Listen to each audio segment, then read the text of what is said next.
أبتزو حزيز بطحو زبلس كل زي وساوس ياو نفسي بهوت كنبريو عساها أزيوم كي وزحيوم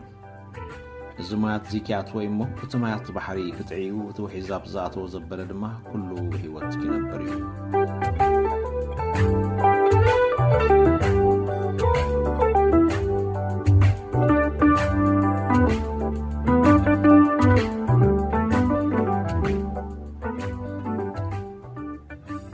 كابتن فلخاوي يغلبت دغ سماي زفنو مانا صبحاتيو علامه زعيو زين املاح زبقع حزبي المدلاو كل سب كريستوس ملو غيركا مؤمن ناكل كريستوس مهنا صنيو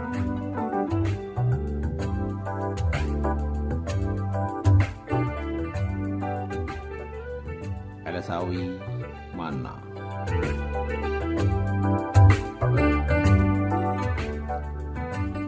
مرجمن برغتن كلاي تمرتي برغت مبل 75 كفال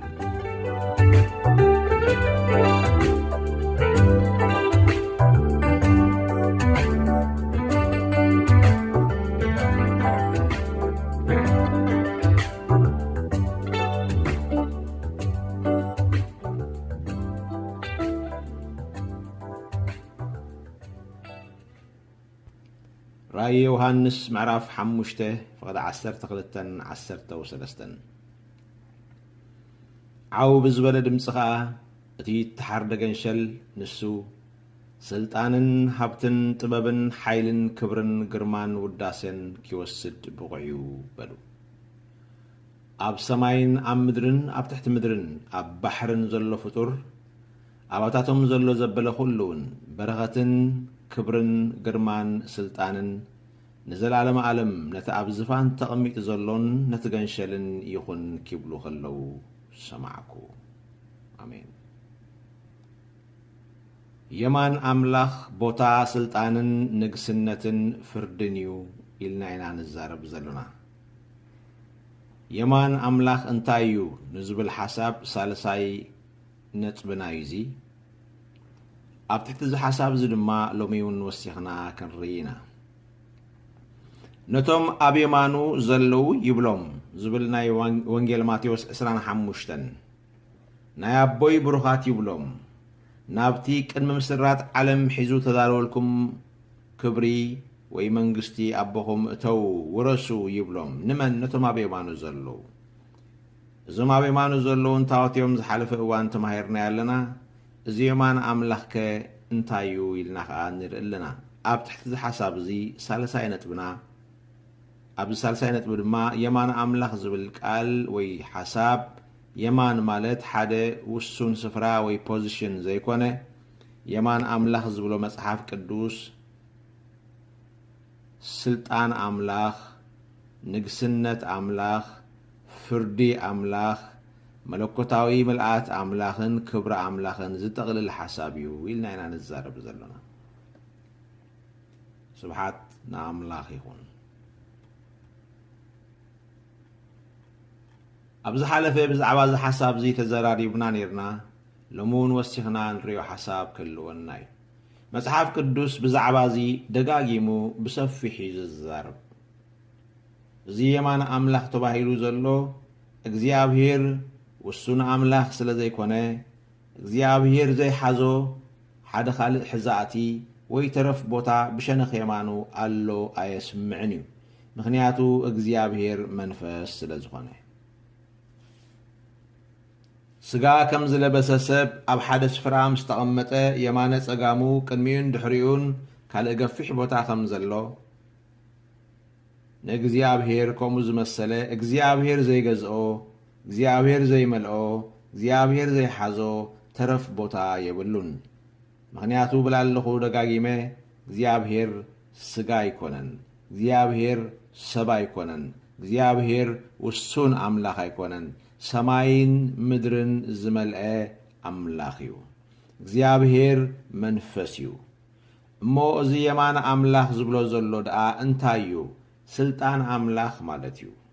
يمان املاخ مالت كبري املاخ غرما املاخ حيلي املاخ ملكوتاوي ملآت ملكوت املاخ يملكتنا نزي مصحف قدوس يمان املاخ زبلو ስለዚህ ኢየሱስ ክርስቶስ ኣብ የማነይ ተቐመጥ በሎ ክብሎን ከሎ ኢየሱስ ክርስቶስ ናብ ምድሪ ክመጽእ ከሎ ምሉእ መለኮታዊ ክብሪ ኣምላኽ ለቢሱ ይኮነን መጽኡ እንታይ ደኣ ምስ ሰብ ክነብር ኣብ ማእኸል ሰብ ክሓድር ስለ ዝመጸ ስጋ ሰብ ለቢሱ መልክዕ ባርያ ለቢሱ ንኣና መሲሉ ብመልክዕቲ ሓጢኣተኛ ሰብ ናብ ምድሪ መጽኡ ስለዚ ተናብ ምድሪ ዝነበረለን ግዝያት ብምሉአን ኢየሱስ ክርስቶስ ኣይሁድ ወዲ ጸራባይ ወዲ ዮሴፍ ወዲ ዳዊት እናበሉ ክጽውዕዎ ከለዉ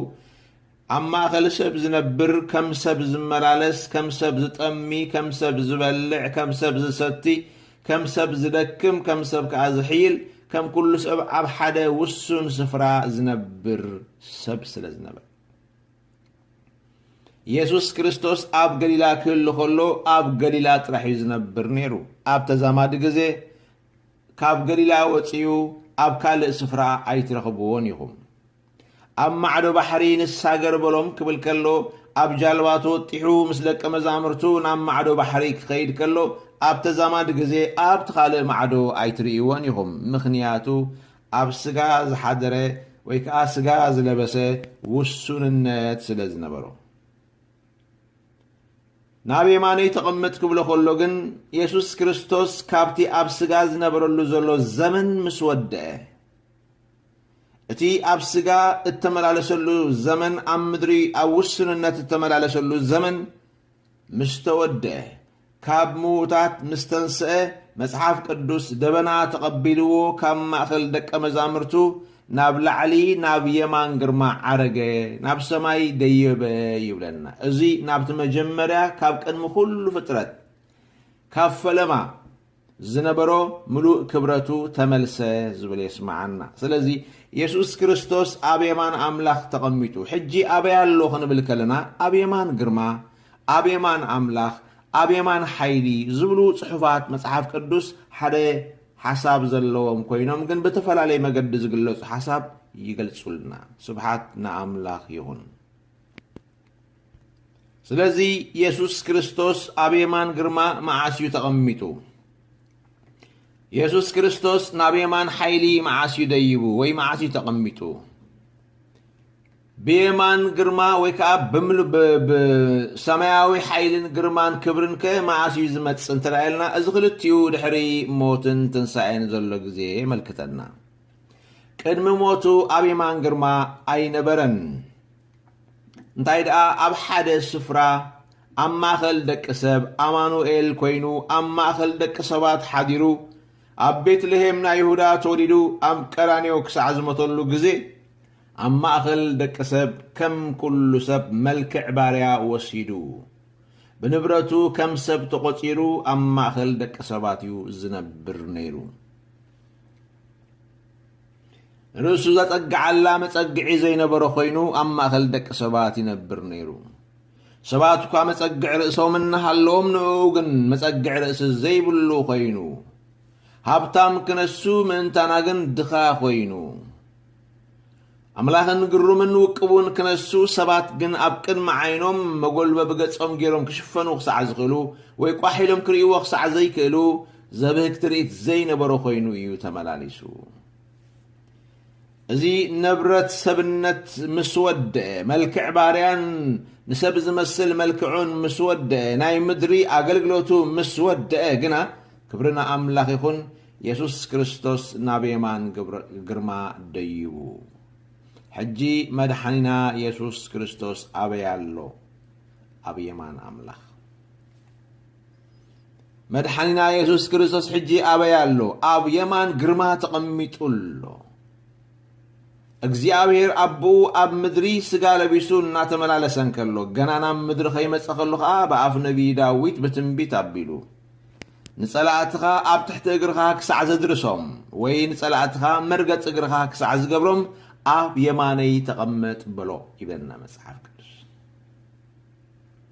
ኣብቲ ኣብ ንብረት ሰብነት ዝመላለሰሉ ዝነበረ ግዜ እግዚአብሔር ኣቦኡ እምበኣር ንጸላእትኻ መርገጽ እግርኻ ክሳዕ ዝገብረልካ ኣብ የማነይ ተቐመጥ በሎ እዚ ጻውዒት ኣቦ ንወዱ ንኢየሱስ ክርስቶስ ማእሰር ሞት ፈቲሑ ካብ ምዉታት ምሳተንስኦ ከምቲ ቃል እግዚአብሔር ኣቦ ወይ ከምቲ ተጻሕፈሉ ቃል መሰረት ኢየሱስ ክርስቶስ نزانا ناوردت مدري حديقو نابيمان قرما ديبو أبيمان قرما تقميت الله أبيمان حيلي تقميت الله حجي مدحننا يسوس كريستوس أبيمان قرما تقميت الله هاليلويا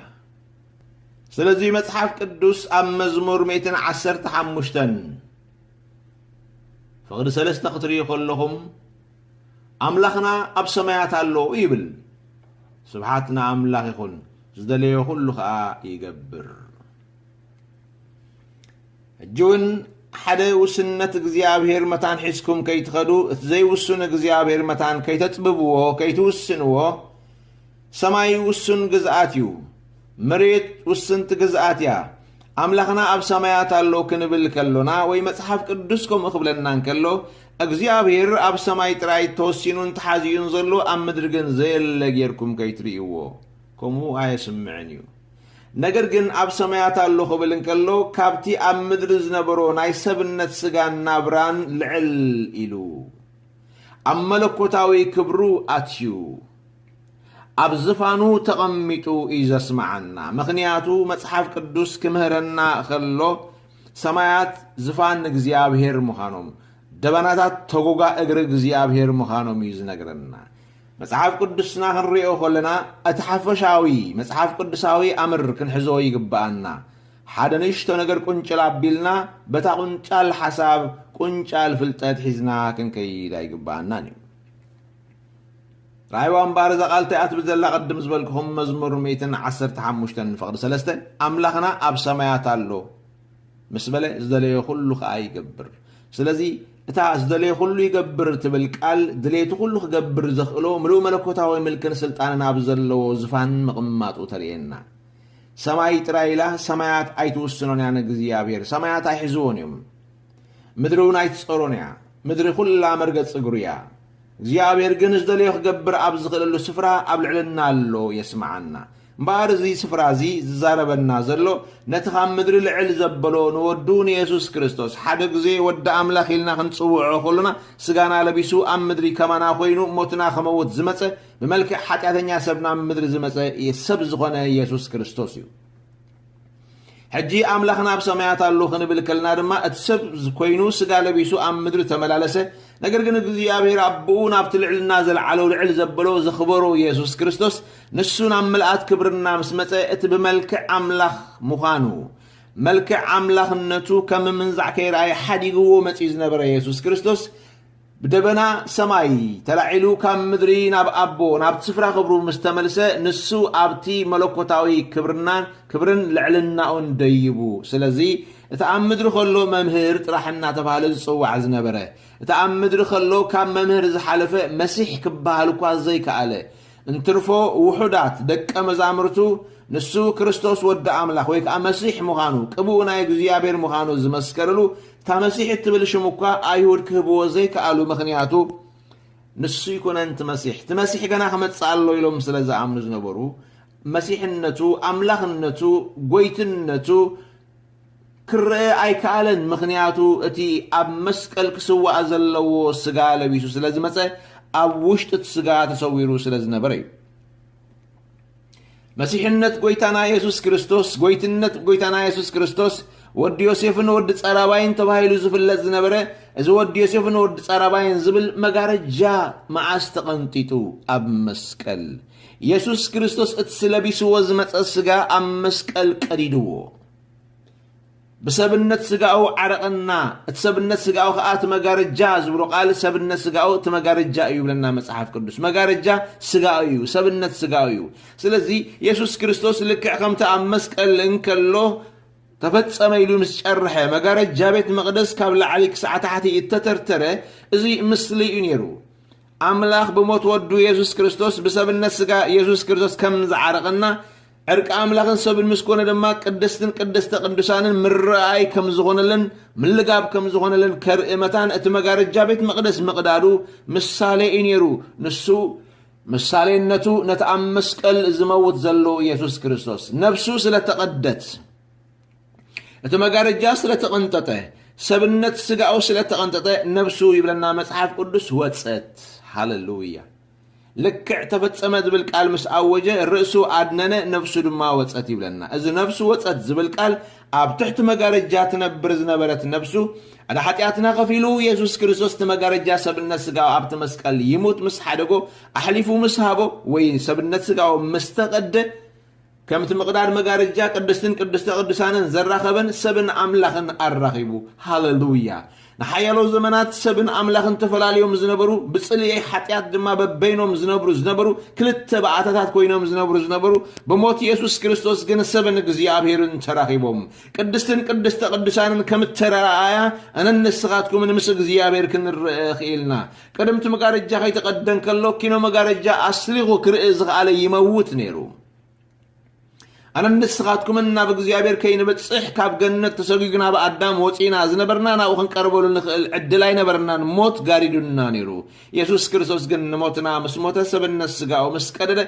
نفسه وتأتيب لنا قال جزيابير بار حجي يسوع كريستوس أبسجا زنبره كاب زاس عزي أجمير نفسه مسوتت دحرتن سايور رأيوه الناس معرف حدا خيركم سألوا ترقبوه مس إساياس 53 رأيوه الناس معرف حدا خطجنازبوه كلهم سماء مدر رحكت زلوا كل التزير راهب نجاراتهم تريو أبي إساياس 53 أبسب الناس جاءوا نبر كلوز نبروا ملكو عيرينا أب راي حدا قدما فقد 10 شمون تختري كلهم كم جمرة جمر كاب 10 يكتر جمركم كسب 10 شمون 10 شعات تختري كلهم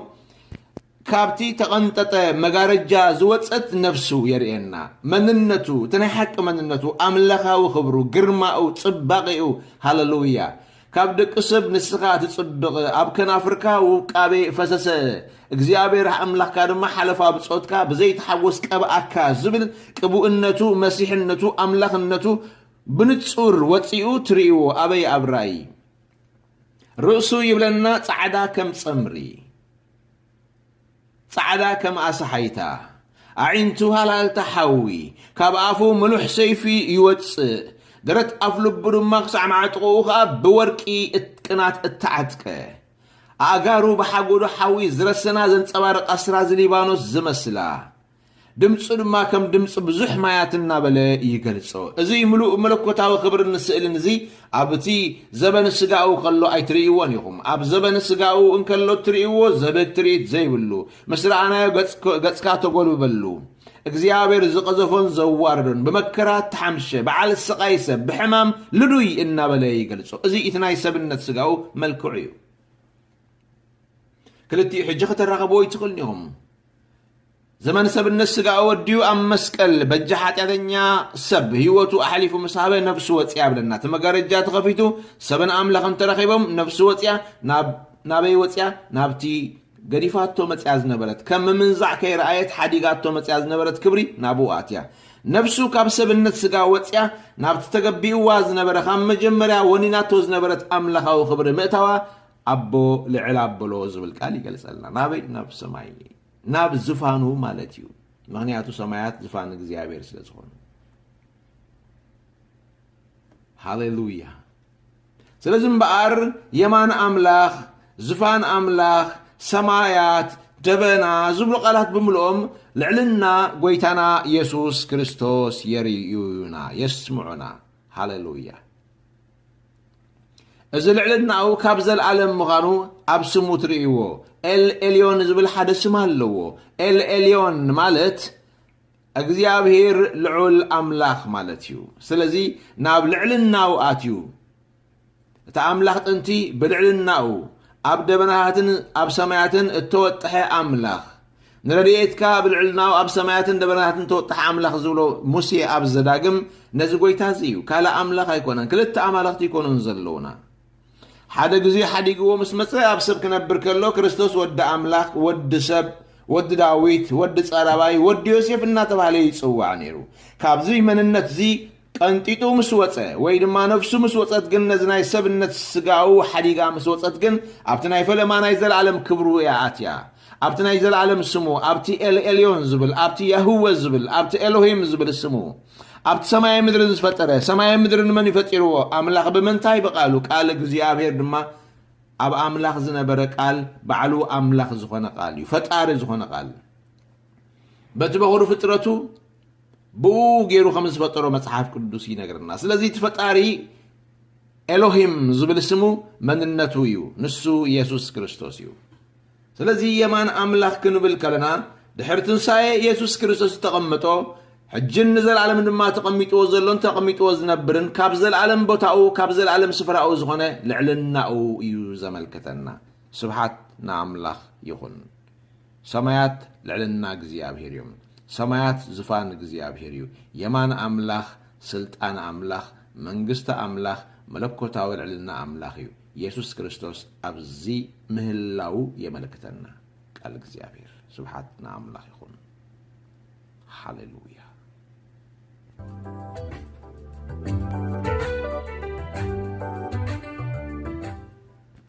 ኢየሱስ ክርስቶስ ጎይታ እዩ። ስብሓት ንዘላለም ንስሙ ይኹን።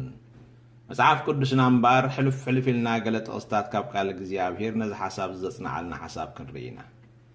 ወንጌል ማርቆስ ምዕራፍ 16 ፍቕዲ 19 ቃል እግዚኣብሔር እንተሪኢኹም ከምዚ ይብል፣ ጎይታና ኢየሱስ ምስ ተዛረቦም ናብ ሰማይ ዓረገ፣ ኣብ የማን ኣምላኽ እውን ተቐመጠ። ምስ ዝኽብለኩም ፀናሕኩ ሓሳብ እምበኣር ነዚ ቃል እዚ ረኣይዎ። ኢየሱስ ክርስቶስ ጎይታና ኢየሱስ ክርስቶስ መጽሓፍ ቅዱስ ኣብዚ ማርቆስ ከም ዝነገረና ዘሎ ምስ ተዛረቦም ይብል። ንመን? ንደቀ መዛሙርቱ። መዓስ? ኣብቲ ናይ መጨረሽታ ናይ ምድሪ ናብራኡ ወዲኡ ካብዛ ምድሪ ናብቲ ናይ ዘለዓለም ክብሩን ቦታኦን ኪምለስ ኪኸይድ ኪብገስ ከሎ ማለት ኣብ ግዜ ዕርገቱ ማለት እዩ። ወንጌል ንኩሉ ፍጥረት ክነግሩ ምስ ተዛረቦም እንታይ እዩ ተዛሪቦም? ኪዱ ወንጌል ንኩሉ ፍጥረት ስበኹ ኢሉ ምስ ተዛረቦም እንታይ እዩ ተዛሪቦም? ዝኣመነን ተጠምቀን ክድሕን እሞ ዝነገርኩኹምና ዝኣዘዝኩም ኩሉ እናምሃርኩም ደቀ መዛሙርተይ ግበርዎም ኢሉ ምስ ተዛረቦም ንኩሉ ፍጥረት ወንጌል ብምስባኽ ንኩሉ ፍጥረት ወደ መዝሙረይ ግበሩ ኢሉ ንደቀ መዛሙርቱ ምስ ተዛረቦም እንታይ እዩ ተዛሪቦም? ካልእከ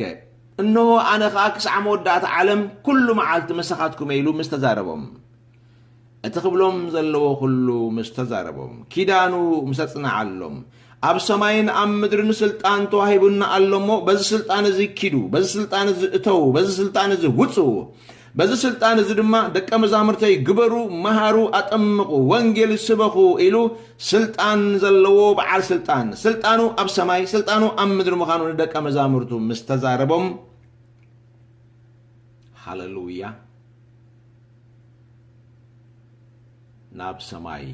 ዓረገ። رأي مبار حجي إذا قال إذا تعيزر الناس له ناب سماع عرقة مسبلة أبي يمان أملاخ وانتقمته سلزي أحسيرنا حساب أسيرنا خرية تراوحينا يمان أملاخ زبل قال انتايو انت دايلنا بزن أبزا سفرازيات صحيفا زلو خلت تقالات كنفتحو نقل ناب سماع عرقة مسبلة أبي يمان أملاخ تقمته يبل سلزي سماي يمان أملاخ يو يمان أملاخ سمايو يمان أملاخ العلنا እግዚአብሔርዩ يمان أملاخ ملكوتاو سلطان أملاخيو يمان أملاخ منግስት أملاخيو يمان أملاخ كبر እግዚአብሔርዩ يمان أملاخ ግርማ أملاخيو ስለዚ ናብቲ መልአት ግርማን መለኮትን ዘለዎ ናይ ጥንቲ ዝፋኑ ደየበ እዩ ዘስማዓና እምበር እግዚአብሔር ኣቦ ዝበሃል ሓደ ኣካል ኮፊሉ ብሸነኽ የማኑ ድማ ካልኣይ ኣካል ኮፊሉ ሓደ ከዓ ብሓደ ፀገ ሸነኽ ድማ ተቐሚጡ ሰለስተ ኣማልኽቲ ተቐመጥዎ ሰለስተ ቦታ ኣየስምዕን እዩ። ስለዚ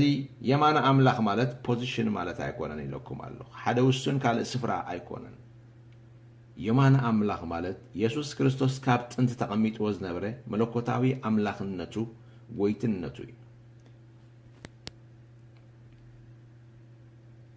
እቲ ታቦት ኪዳን ኣምላኽ ኣሰራርሑ እንተዳ ትፈልጥዎ እንትዝክርዎን ኮንኩም ሓደ ስእሊ ክበኩም ካብኡ ንሙሴ ክእዝዞም ከሎ ካብ ዕጨይቲ ሽጥም ታቦት ስራሕ ኢልዎ እቲ ታቦት ኪዳን እግዚአብሔር መግለጺ መለኮት ህልውና እግዚአብሔር እዩ ኣብ ማእከል እስራኤል ኮሚን ይሩ ስለዚ ኣሰራርሑ ክንሪኦ ከለና ካብ ዕንጨይቲ ሽጥም እዩ ስራሓዩ ኢልዎ ካብ ዕንጨይቲ ሽጥም ተሰርሐ ክኸውን ከሎ ዕጨይትነቱ ግን ኣይረአን እዩ ንምንታይ ይረን ብውሽጡን ብግዳሙን ብወርቂ ለብጦ ስለ ዝበሎ እሞ እዚ ምስቲ ናይ ክርስቶስ ስብእናን መለኮታውነትን እንታይ የተሓሕዞ ብምንታይ ክንሪኦ ንኽእል ተዳኢልና እቲ ዕንጨቲ ዝብል ኣብ ማእከል እዩ ዘሎ እቲ ታቦት ብውሽጢ ናይቲ ታቦት ዘሎ ሳንዱቕ ማለት እዩ ወርቂ እዩ ብደጊኡ ከዓ ወርቂ እዩ ብታሕቱ ወርቂ እዩ ብላዕሉ ወርቂ እዩ ኩለንተናኡ ብወርቂ ተለቢጡ እዩ ሕጂ ሰብ ክሪኦም ከሎ እቲ ታቦት ላዕሉን ታሕቱን ውሽጡን ግዳሙን ኩለንተናኡ ብወርቂ ተለበጠ ስለ ዝኾነ ብዘይካቲ ዝሰርሖ ኣካል ካልኦት ሰባት ኩለንተናኡ ወርቂ ይርእይዎ ስለ ዘለዉ ወርቂ ምዃኑ ጥራይ እዮም ዝፈልጡ ዕንጨቲ ኣብ ውሽጢ ከም ዘለዎ ዝፈልጥ የለን ወይ ዝርአ ነገር የብሉን እዚ እምበኣር እንታይ እዩ ዘመልክተና ኢየሱስ ክርስቶስ ካብ ዘለዓለም ክሳዕ ዘለዓለም ኣምላኽነቱ የመልክተና እቲ ወርቂ ላዕሉ ወርቂ ታሕቱ ወርቂ የማኑ ወርቂ ፀጋሙ ወርቂ ውሽጡ ወርቂ ግዳሙ ወርቂ ስለ ዝኾነ ወርቅነት ንግስነት ክርስቶስ ዘመልክት ክኸውን ከሎ እዚ ውሽጥን ግዳምን ዝብል ድማ ካብ ዘለዓለም ክሳዕ ዘለዓለም ንሱ ኣምላኽ እዩ ንዘለዓለም ሃሌሉያ ስብሓት ንዘለዓለም ንስሙ ይኹን ኣምላኽ ንዘለዓለም እዩ ንሱ ካብ ዘለዓለም ኣምላኽ እዩ ዝብል የርእየና ካብ ዘለዓለም ንጉስ እዩ ንዘለዓለም ንጉስ እዩ ዝብል የርእየና እቲ ኣብ ማእከል ዘሎ ዕጨይቲ ድማ ሰብነት ኢየሱስ ክርስቶስ የመልክተና ካብ ትኹሩት ጉንዲ እሰይ ጠጥዒ ጨብጨበ እዩ ዝብል መጽሓፍ ቅዱስ ስለዚ ካብ ትኹሩት ጉንዲ እሰይ ዝብሎ ዘሎ ትዕጨትነቱ እዚ ከዓ ሰብነት ኢየሱስ ክርስቶስ ንሱ ካብ ዘላለም ኣምላኽ እዩ ክሳዕ ዘላለም ከዓ ኣምላኽ እዩ ኣብ ማእከል ግን ሰብ ኮይኑ ናብ ምድሪ መጺኡ ኢሉ መጽሓፍ ቅዱስ ይምረና ስለዚ ዕጨይቲ ሽጥም ዘይስበር ተሪር ዕጨይቲ ክትሪኦ ከለኻ ግን ነዚ ክኸውን ይኽእል እዩ ዘይበሃል ጥውይ ዝበለ ዕጨይቲ እዩ ነይሩ ስለዚ ዘብግ ትርኢት ኣይነበሮን ዝብል ናይ ኢሳያስ 53 መግለፂ እቲ ዕጨይቲ ሽጥም ዘብግ ትርኢት ዘይብሉ ንኸምዛ ኣቕሓ ክኸውን ይኽእል እዩ መስርሒ ክኸውን ይኽእል እዩ ዘይበሃል ዕጨይቲ ካብኡ ግን ታቦት ተሰሪሑ ህልውና እግዚኣብሔር ኣብኡ ዓሪፉ ስለዚ ኢየሱስ ክርስቶስ ኣብ ምድሪ ክመላለስ ከሎ ሓደ ግዜ ኣብ ማእኸል ዘመናት ሰብ ከም ዝነበረ ሰብ ቅድሚ ምዃኑ ግን ካብ ዘለዓለም ኣምላኽ ምዃኑ ድሕሪ ሰብነት ስጋኡ ድማ ናብቲ ናይ ስፍራ ክብሩ ምስ ተመልሰ ከዓ ንዘላለም ኣምላኽ ምዃኑ መጽሓፍ ቅዱስ ይነግረና እምበኣር ሎሚ ነገረኩም ኣለኹ ክርስቶስ ፍጹም ኣምላኽን ፍጹም ሰብን እዩ ኣብ ዘበን ፍጹም ሰብነቱ ሰባት ኣምላኽነቱ ክርእዩ ስለ ዘይከኣሉ ንወዲ ሰብ መን ይብልዎ ኢሉ ተወኪስዎም ነይሩ ተፈላለየ ኣረኣያ ነይሮም ሓደ ካብ ነቢያት ኢሎም ጠቕሊሎም ኤልያስ ኤርምያስ ዮሃንስ ብዙሕ ስም ሂቦሞ ወዲ ዳዊት ወዲ ጸረባይ ወዲ ዮሴፍ ካልእ ብዙሕ ስም ሂቦሞ ንምንታይ ኣብታ ኣብ ዘበን ስጋኡ ከሎ ኣብ ስብእናኡ ከሎ ዝርእይዎ ዝነበሩ ኣብ ሓደ ቦታ ዝውሰን ሓደ ሰብ ስለ ዝኾነ ነገር ግን ነቲ ዘለዓለማዊ ክብሩ ሓዲግዎ ዳኣ መጺኡ እምበር ዘለዓለማዊ ክብሩ ኣጥፊኡ ኣይኮነን ሰብ ኮይኑ ካብ ምውታት ምስ ተስአ ድማ በቐጥታ ንደቀ መዛሙርቱ ተዛሪቡ ናይ መወዳእታ ትእዛዝ ምስ ሃበ ናብ ሰማይ ዓረገ ብለና እዚ ማለት ናብ ዝፋኑ ዓረገ እዚ ማለት ናብ ዘለዓለማዊ ክብሩ ዓረገ እዚ ማለት ናብ የማን ኣምላኽ ተቐመጠ ዝብል ይስማዓና ስለዚ የማን ኣምላኽ ሓደ ፖዚሽን ዘይኮነ ሰማይ ማለት እዩ የማን ኣምላኽ ማለት ሓደ ፖዚሽን ዘይኮነ ልዕልናኡ ማለት እዩ ዘለዓለማዊ ልዕልናኡ ዘለዓለማዊ ቦታኡ ዘለዓለማዊ ክብሩ እሱ እንታይ እዩ ኣምላኽ ምዃኑ እዩ ናብ ኣምላኽነቱ ኣተወ ሃሌሉያ ስለዚ ኢየሱስ ክርስቶስ ናብ ኣምላኽነቱ ናብ ዘለዓለማዊ ክብሩ ናብቲ ናይ ጥንቲ ስፍራኡ ኣምላኽ ናብ ምዃኑ ተመሊሱ ዝብል ከስማዓና ከሎ የማን ኣምላኽ ታማሕበር ወይ ድማ ተመርዓትካ ኣብ የማኑ ትቆሙ ክብል ከሎ መጽሓፍ ቅዱስ ኢየሱስ ኣብ ሰማያት ተዳሃልዩ ኮይኑ ታማሕበር ድማ ገዝኣ ናይ ዘለዓለም ቤታ ኣበዩ ሰማይ ስለዚ ከዓ ኣብ መጽሓፍ ቅዱስ ክንርኢ ከለና ሓድሽ ኪዳን ሃገርና ሰማያት እያ ይብለና ካብኣ ከዓ መድሓኒ ንሱ ድማ ጎይታና ኢየሱስ ንጽበሎና እምበኣር እዚ ናብ የማን ዓሪጉ ዘሎ ናብ ዝፋኑ ኸይዱ ዘሎ ናብ ግርማ ኣምላኽ ኣትዩ ዘሎ ክርስቶስ ኢየሱስ ናብ ሰማይ ዓረገ ኢልና ዘሎ ማርቆስ ርኢናያ ዘለና ክምለስ ከሎኻ ካብኡ ዝምለስ ናበይ ይመጽእ ናብዚ ምድሪ እንታይ ከገብር ንመርዓቱ ክወስዳ ናበይ ሒዝዋ ክኸይድ ናብቲ ተቐሚጥዎ ፀንሐ እሱ እንታይ እዩ ሰማይ ንሱ እንታይ እዩ የማን አምላኽ ንስንታዩ መልአት መለኮት እግዚአብሔር ክርስቶስ ተቀሚጥዎ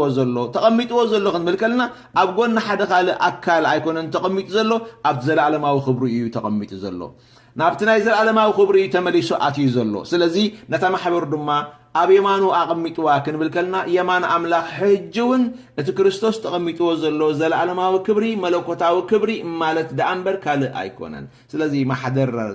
ማሕበር ሰማዩ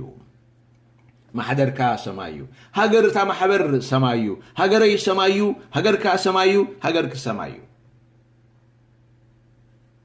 እዚ ማለት ምድራዊ ሃገራውነት የብልናን ኣየስምዕን እዩ ሃገር ኣላትና ብዚ ምድሪ ግን 70-80 ዓመት ወይ ድማ ክሳብ 120 ዓመት ንጸንሓላ ሃገር ጥራሕ ብብዙሕ ድኻም ትመነሰይ ዘሎ ዝዓርጋ ይመስሎን እዩ እታ ጎርዞ ዘሎ ሓደ መዓልቲ ናይ ቁፅሪ ደብተር መስል ምዃኑ ገጻይ ትፈልጦን እያ ብጽባቂኣ ብጉብዝናኡ ብሓይሉ ይንየት ሓደ መዓልቲ ግን እዚ ናብራ ዝምድሪ ናብራ ስጋ ስለ ዝኾነ እቲ ምልኩዕ ጠስሚ ዘሕፍስ ዝመስል ታህታህ ወላህላህ ዝብል ጽባቐ ሓደ ግዜ ግን ናይ ቁፅሪ ደብተር ክሳዕ ዝመስል ክዓጥር እዩ ዘሎሚ ከም እራብ ኣብ ኣኽራን ዘሎ ሓየላት ኣብራኽ ኣጉባዝን ጎረዙትን ጽባሕ ግና ክደኽማ እየን ነቲ ጸይረንኦ ዘሎ ኣካል ምጻር ክሳዕ ስእና ነነይ ክብላ እየን ራዕራዕ ክብላ እየን እዘን ድላይን ክገብራ ዝኽእላ ዝመስለ ሓያላት ቀላጽም ስጋ ጽባሕ ግን ኩባያ ማይ ክልዕላ ዘይክእላ ክኾና እየን እዚ ናይ ምድሪ ንብረት ሰብ እዩ ፈቲና ጸሊእና ኣብ ቅድሜና ዘሎ ዘመን ዘግህዶ ሓቅነት እዩ ግና ስብሓት ንኣምላኽ ይኹን እርጋንን ዕጥራንን ዘይረኣየላ ሓጢኣትን ነውርን ዘይርከበላ ብርሃን ፀሓይን ወርሕን ዘየድልይዋ ባዕሉ ብርሃና ዝኾነ ርክሰትን ሓጢኣትን ነውርን ዘይኣትዋ ጽድቅን ቅድስናን ተመልአት ብዘመናትን ብግዜን ዘይትሕፀር ዘለዓለማዊት ቤት ዘለዓለማዊ ሃገር ግና ኣለና እዚ ጽባሕ ንግሆን ነብሮ ናብራና እዩ እሱ ኸኣ ሰማይ ንሱ የማን ኣምላኽ እዩ እዚ የማን ኣምላኽ ኢየሱስ ክርስቶስ ተቐሚጥዎ ዘሎ ኣበይ ተቐሚጡ ኣሎ ናብ ሰማይ ዓረገ ኢልና ኣብ ሰማይ ዝፋነ ኣምላኽ ይብለና ስለዚ ሰማያት ማለት ዝፋነ እግዚኣብሔር እዩ የማን ኣምላኽ ማለት ዝፋነ እግዚኣብሔር እዩ መለኮታዊ ምልኣት ኣምላኽ እዩ መለኮታዊ ክብሪ ኣምላኽ እዩ ናብዚ ክዳውንቶም ብደም ትገንሸል ዝሓፀቡ ጥራዮም ዝኣትዉ ናብዚ እቲ ሓላፊ መንነቶም ብዘይሓልፍ ተለወጠሎም ተቐየረሎም ሰባት ጥራሕ እዮም ዝኣትዉ ስለዚ እዩ ናይ ኣቦይ ብሩኻት ዝብሎም በዚ ኩሉ መስርሕ ዝመፁ ሰባት ጥራሕ ዝነብርሉ ማሕደር ስለ ዝኾነ ስብሓት ንኣምላኽ ኹን ንመንነቶም ኣብ የማኑ ዘለዉ እንታይ ማለት እዩ ኣብ ምልኣት መለኮታዊ ክብሩ ዝኣተው ኣብ ፍጹም ጽድቅን ቅድስናውን ዝኣተው ኣብቲ ንሱ ዘለዎ ህልውና ዝኣተው ሃሌሉያ ብምንታይ ኣትው ብደም ትገንሸል ህይወቶም ዘጽረዩን ዝሓጸቡን ብክርስቶስ ኢየሱስ ኣሚኖም ካብ ሓጢኣትን ካብ ዛጠፋይት ዓለምን ሃዲሞም ዘምለጡ ካብ ስልጣን ጸልማት ናብ መንግስቲ ክርስቶስ ገና መሬት ከለዉ ዝኣተዉ ሰባት ሽዑ ናይ ዘላለም ቤቶም እናብሮም እንካ መንግስቲ ክርስቶስ ይኸውን እዚ የማን ኣምላኽ ይበሃል ስብሓት ንኣምላኽ ይኹን ኢየሱስ ክርስቶስ ጎይታ እዩ ሃሌሉያ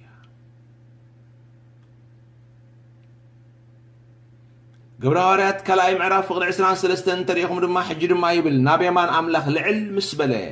ተስፋ መንፈስ ቅዱስ ከዓ ካብ ኣቦ ምስ ተቐበለ ነዚ ንስኻትኩም እትርእይዎን ትሰምዕዎን ዘለኹም ንሱ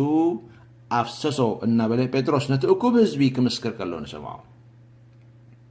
ንህዝቢ ኣይሁድ ነቶም በዓል ፋሲካ ከብዕሉ መፅዮም ዝነበሩ በዓል ጰራቅሊጦስ ከብዕሉ መፅዮም ዝነበሩ ኣይሁድ ኣተኣከቡ ኣብ የሩሳሌም ዝተኣከቡ ካብ ዝተፈላለየ ሃገራት ዝመፁ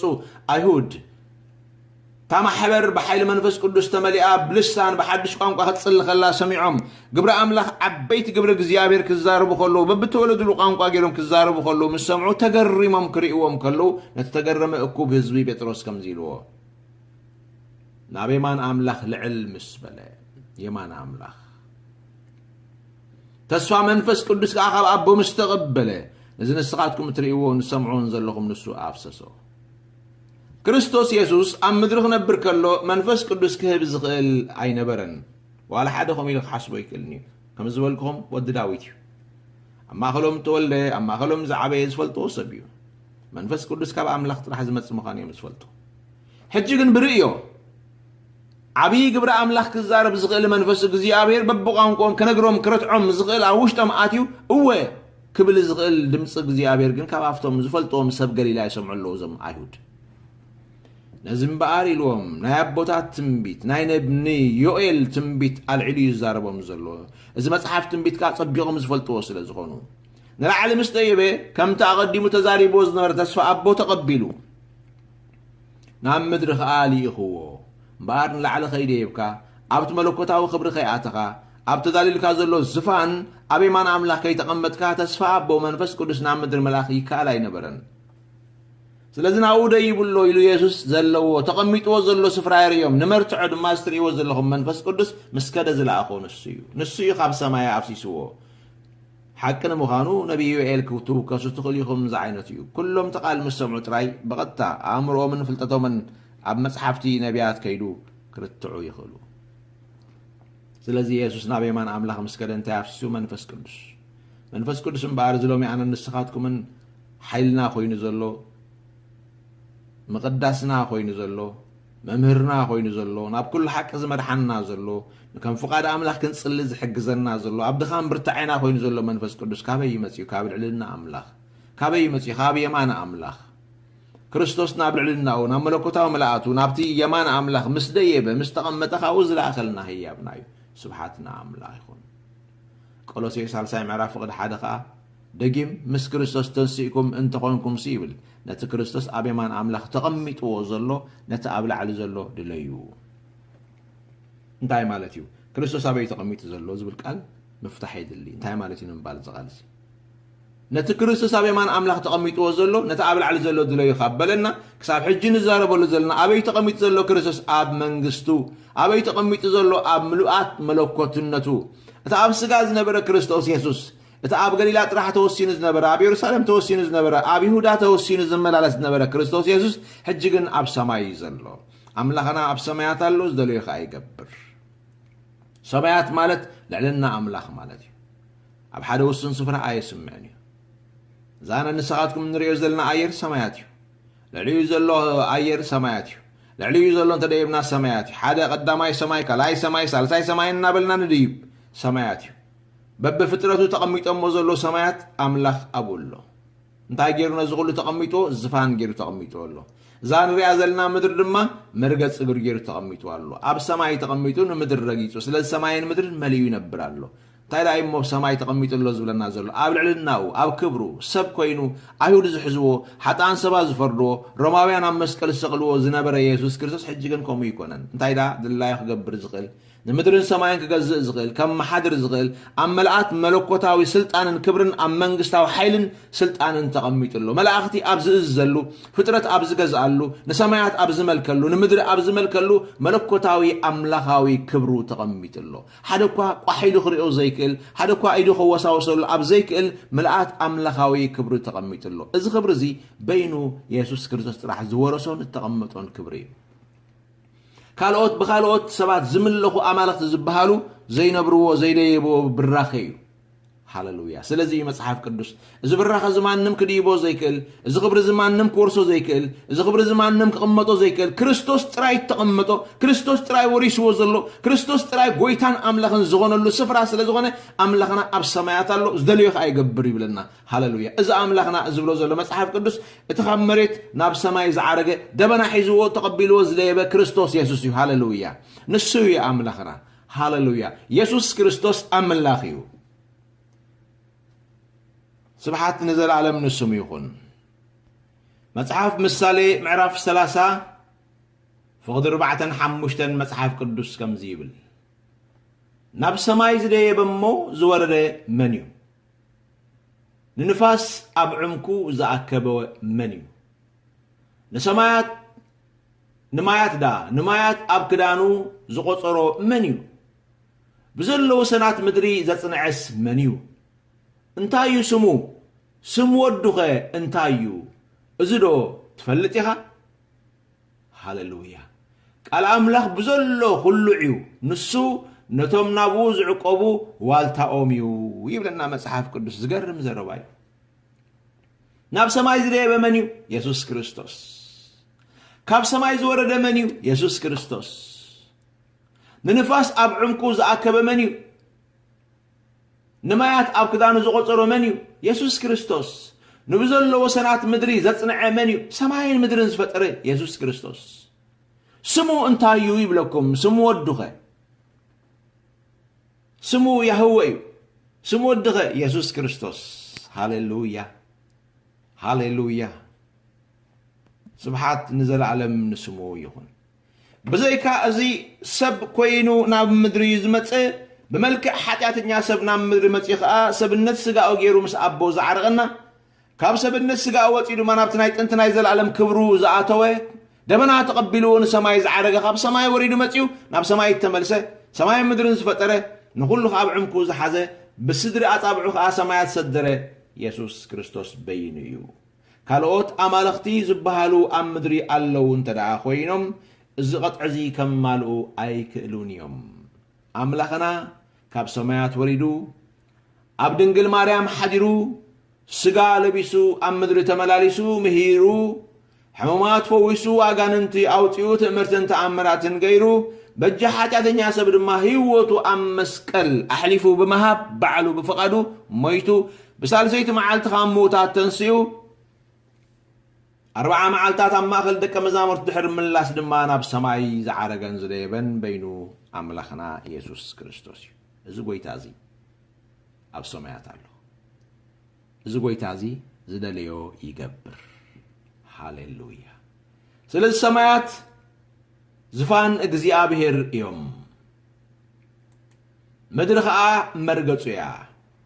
ناب سمايات دايب زلو منيو يسوع كريستوس لذا سماي زفان እግዚአብሔር ይخبل كله مصحف قدس زفان يسوع كريستوس يو ابو يتقمط زلو ابي ماني تقمط زلو اب سماي تقمط مالتيو ابي ماني تقمط مالت اب تناي طنت خبرها تقمط مالتيو اب املاخنتك تقمط نبر مالتيو هاليلويا تمليسو عندنا خمتيو كابي كمتيو كاب زفانو كاب سمايات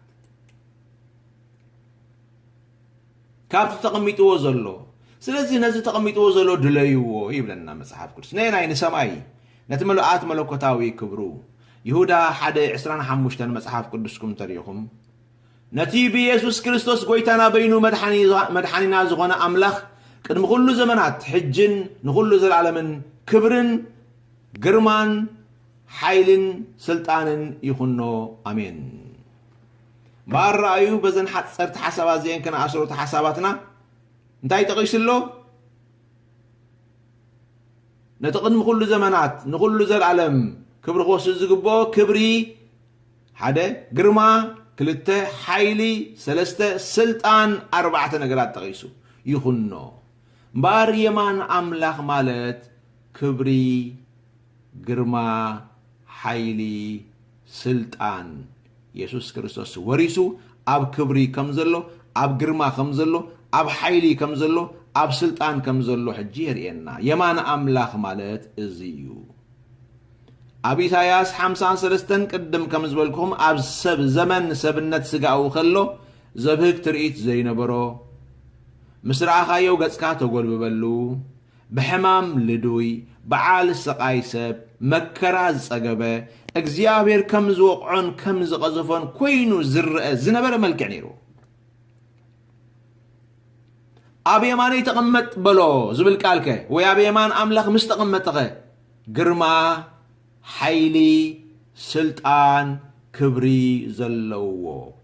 اتقداماي ملكعو ملوء بملوء تلقويت أسي ملوء ملكوتاو قرما ملوء ملكوتاو حيلي ملوء ملكوتاو سلطان ملوء ملكوتاو كبري زوننه زورسه كوينو أبزفان تقميت له نقوس كوينو نقوساو خبري نقوساو قرما نقوساو حيلي نقوساو سلطان وريسون لبيسون تقميت له أبزفان تقميتو قرما لبيسو أبزفان تقميتو كبري لبيسو أبزفان تقميتو حيلي لبيسو سلطان لبيسو أبزفان تقميت له سلازي أملاخنا بسمايات هلو زدليو خاي قبر نقول سلازخونه بعال قرما سلازخونه بعال سلطان سلازخونه بعال كبري بعال حيلي سلازخونه دلايو يكبر من اتحدى غزي ابسغا خلو زبكتري سلازي نبرو سبات قصوم زغلو بلو حجيغنا سبات قصوم زغلو بلو زبكتري زي بلو سلازخونه زي كونس كاب جرماون كبرون تر على كريو وصل زي كلو نصحي عينها ملكا خطريا خم زي تغيل مالتيو كاب جرماون كاب كبرون تر على كاب حيلون كاب سلطانون تر على سبات كريو يكلني محج حنت أكلت راح تريتا محبر مغنياتون السقا أبي ما نسل التقوم أبز جرمازي أبز خبرزي أبز سلطان زخت قوم بوتات حازي الله سلزلو سبحاتنا أملاخ سلزي أبي ما نيتقمت زبل قال يمان أملاخ مالت سفرا جرما سفرا حيلي سفرا خبري سفرا سلطان سفرا سماي سفرا جزات سفرا منغستي مالتيو كريستوس أبي ما أملاخ الله أب كبر الله أب جرما الله أب حيل الله تحدى جزء سجال بيسوز مسا حجنا حيال أملاخ برتوع أملاخ أبوزل العالم مسفن سلام نجوس نجستات قويتا زبل نايت أنت نايزل العالم سمو وريسو أبز خبر زي زلوا ما حتى أنزل تحس حليفو زوهاب رماويان زفردو أمسكال سكالن زموتن كوينو داغماي أي مسنيو داغماي جن بخبر غملسيو بجرما خملسيو بحيل خملسيو بسلطان خملسيو زدليو خجبر نتام زفردو خفرد نتام زصدقو دما نزل العالم أب كبرو كقمطوم كصدقوم نحوارو صديقوم كنبر خجبرهم نيابو خبري كورسوم كما تسيو أملاخنا أب السمايات الله زدليو خاي يجبر مني أب السمايات زلو تدبنا حيزون أب السمايات زخده يسوع كريستوس نمدرخ فردا زمت سمنيو تبدبنات تتصيرو بخبر تتصيرو زمت يسوع كريستوس سلازي زي يسوع كريستوس زيو أب يمان أملاخ زلو يمان أملاخ مالت سفرا خبري سفرا جرما سفرا حيلي سفرا سلطان سفرا منغستيو تما حبركا نايزل العالم سفرا زيو نسخا ابزيو بوتخا نسخي زيو غزاخي نحنا زيو هاجرنا سبحات ناملاخ يخون يسوع كريستوس كويتايو نسخاتكم اذا خبر زي اذا جرمازي اذا حيل زي اذا سلطان زي اذا هاجر زي سماي